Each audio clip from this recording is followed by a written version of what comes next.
বাড়ছে উত্তরবঙ্গের বিভিন্ন নদ নদীর জলস্তর। ভাঙনের আশঙ্কায় ধূপগুড়ি ব্লকের সাঁকোঝোড়া ২ নম্বর গ্রাম পঞ্চায়েতের সোনাখালী এলাকার বাসিন্দারা।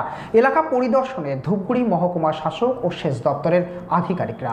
ডুডুয়ার গ্রাসে প্রায় 10টি বাড়ি। নদীবাঁধের দাবি জোরালো হলো ধূপগুড়ি ব্লকের সাঁকোয়াঝোড়া ২ নম্বর গ্রাম পঞ্চায়েতের সোনাখালী এলাকায়। স্থানীয়দের কথায় দীর্ঘদিনের সমস্যা। বর্ষা শুরু হয়েছে, নদীর জল বাড়ছে, নতুন করে শুরু হয়েছে নদী ভাঙন। আরও ভাঙন বাড়লে 10টি বাড়ি সহ একটি মসজিদ তলিয়ে যাবে। অভিযোগ, এর আগে ধূপগুড়ি মহকুমা শাসক ও সেচ দপ্তরের আধিকারিকরা এসেছিল পরিদর্শনে। ডুডুয়া নদী পুরা ভাঙতেছে, বাড়ি আশেপাশে আছে, খুব চিন্তায় আছি আমরা। আচ্ছা, ভাঙন কি চলছে? চলতেই আছে। জল কি বাড়ছে না কমছে? এখন জল তো বাড়তেই আছে। কি মনে হচ্ছে ভাঙন কিভাবে রোধ করা যাবে, বা ভাঙন কি চাইছেন এখন? এখন যদি খুব তাড়াতাড়ি বাঁধটা হয় ওইটাই চাচ্ছি আর কি। বাঁধ কি ভেঙে গেছে নাকি? বাঁধ তো ভাঙিয়ে গেছে, একদম বাড়ির পাশে চলে আসছে, 10-12 ফিটের মতো আছে, তাহলে বাড়ি চলে যায়। আর মানে ভাঙন যদি চলতে থাকে এভাবে, তাহলে কি হবে পরিস্থিতি? তাহলে তো সব বাড়িঘর সব চলে যাবে নদীতে। আপনারা কি আতঙ্কে রয়েছেন? হ্যাঁ, আতঙ্কেই আছে। প্রশাসনকে কি দাবি জানাবেন? বাঁধটা যাতে হয়। কেউ কি এসেছিল দেখতে? হ্যাঁ, আসলো। খোঁজ খবর নিয়েছে? হ্যাঁ, খোঁজ খবর নিয়েছে।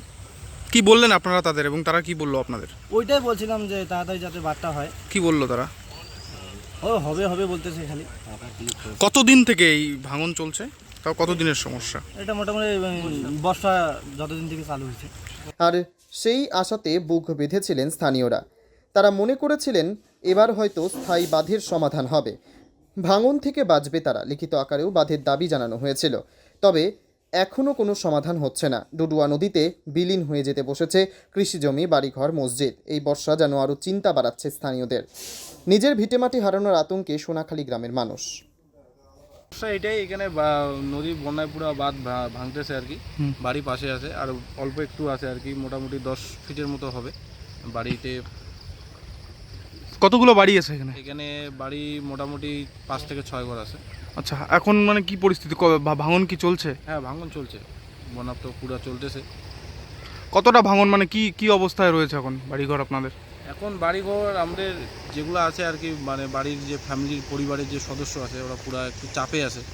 বন্যা যেরকম বৃষ্টি পড়তেছে আর কি, তত ভয় আছে আর কি ওরা। আমরা তো দেখতেছি ঠিক আছে, আমাদের সোনাখালী 212 নং বুঝে আমরা অ্যাপ্লিকেশনও করা আছে। উপর মহল থেকে আমাদের এখানে আসছে, বাবুরা আইসা দেখে গেছে, কোনো প্রসেসিংয়ে আছে, দেখতেছি আমরা প্রশাসন হিসেবে যতটুকু করতে পারি। আর এখানকার ব্যাপারটা হচ্ছে কি, সোনাখালী আগে তো আমাদের সোনাখালী ওয়ার্ড তো অনেক বড় ওয়ার্ড। আজকে নদী ডুডুয়া নদী প্লাস পাশে আমাদের মাঝখানে নদী ভাঙতে ভাঙতে যত দিন যাচ্ছে তত আমরা মানে ছোট হয়ে আসতেছি। বড় ছিল তো ছোট হয়ে আসতেছে। এইভাবে যদি বাঁধের কাজ যদি আমাদের এখানে যদি অতি দ্রুত যদি করানো না যায়, তাহলে আমাদের এখানে সোনাখালী ম্যাপ থেকে উঠে যাবে। আজকে নাকি আরো ভাঙন বাড়ছে, জল বাড়ছে, বৃষ্টি হচ্ছে। যত জল বাড়তেছে, নদীর জল যত কমতেছে ততই ভাঙনটা বেশি করে বাড়তেছে। মানে আমার এখানে মনে করো 10-12টা পরিবার, পার্শ্ববর্তীতে মসজিদ, প্লাস আমাদের এখানে কবরস্থান। মানে যদি আমাদের এখানে যদি অতি দ্রুত যদি বাঁধের কাজ যদি করানো না হয়, তাহলে আমাদের এখানে রক্ষা করা মুশকিল আছে। Bureau report, PB news.